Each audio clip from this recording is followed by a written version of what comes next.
When you hear the name Neil Armstrong, what do you picture? It's probably that iconic image, right? A figure in a big white suit, taking a step that literally changed how we see our place in the universe. But who was the man inside that helmet? Well, beyond the legend, he was a quiet engineer from Ohio, a combat pilot, and, interestingly, a hero who never really wanted to be one. So today, let's get to know the man behind the myth. You know the words. On July 20th, 1969, they traveled 250,000 miles through the silence of space, and more than 500 million people on Earth heard them. What a moment of absolute triumph. But the journey to get to that one single, famous step, wow, it was paved with near disasters, unbelievable courage, and a whole lifetime of quiet, focused dedication.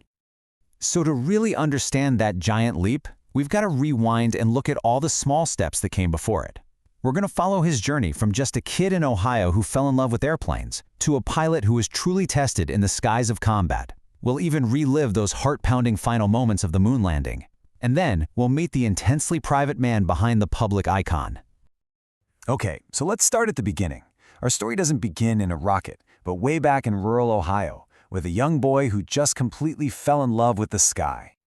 You know, for Armstrong, his path was set really early. At just 6 years old, he took a ride in this old plane called a Ford Tin Goose, and that was it. The spark was lit.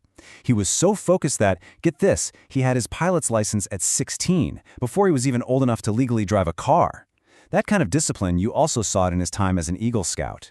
It led him straight to studying engineering and then into the U.S. Navy, where his love for flying was about to get seriously tested. Right? So before he ever put on a spacesuit, Neil Armstrong was a pilot. And I don't just mean a good pilot, I mean an exceptionally skilled one. And that famous calm personality he had, that wasn't just how he was born. It was a survival tool, one that was forged over years of flying right on the absolute edge of what was humanly possible. During the Korean War, he flew 78 combat missions. 78! On one of those missions, he was flying low when his jet hit a booby trap cable strung across a valley. It sliced 6 feet of his wing clean off. Now, most pilots would be done for, but he somehow managed to nurse that crippled plane back over friendly territory before he had to eject. It was his first dance with death in the sky, and it was far from his last. After the war, he took on what was maybe one of the most dangerous jobs on the planet, an experimental test pilot for NACA, which would later become NASA. He flew over 200 different kinds of aircraft. We're talking everything from rocket planes like the X-15 that were pushing the limits of speed and altitude to the most advanced fighter jets of the day. He had this brilliant engineering mind, you see. He didn't just fly the machines, he understood them inside and out. But his ultimate test in a crisis came during his very first trip to space, on Gemini 8. A thruster got stuck, and it sent his capsule into this violent, uncontrollable spin. It was rotating once every single second. As you can imagine, panic would be the normal reaction, but not for Armstrong. He just calmly figured out the problem and used a completely different system, the re-entry thrusters, to stop the spin, saving the mission and the lives of his crew. Just incredible. And if you think that was a close call, listen to this.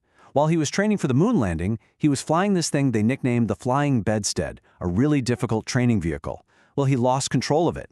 He ejected just 200 feet from the ground. Analysis later showed that if he had waited even half a second longer, his parachute wouldn't have had time to open.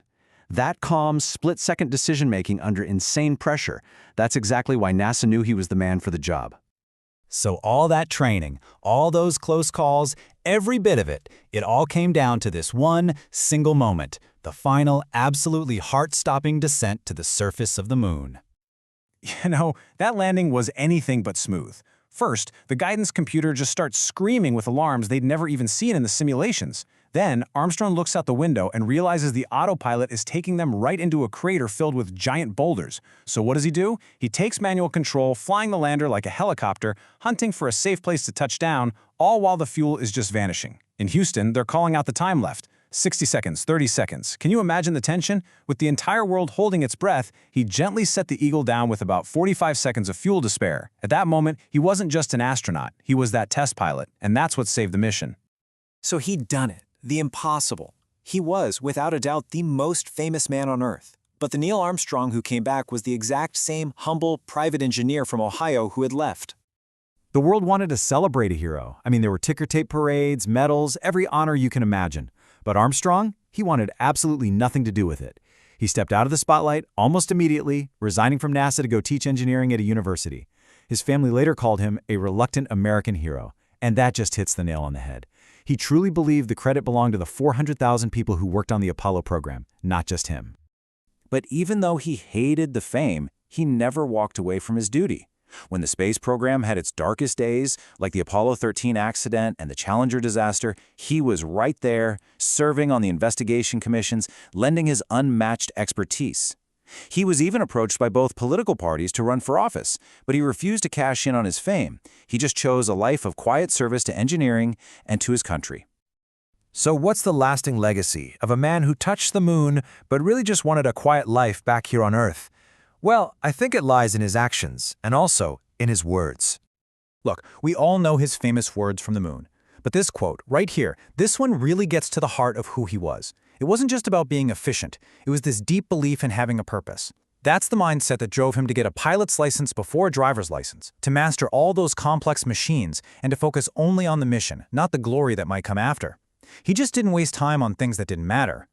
When he passed away in 2012, his family didn't ask for statues or monuments.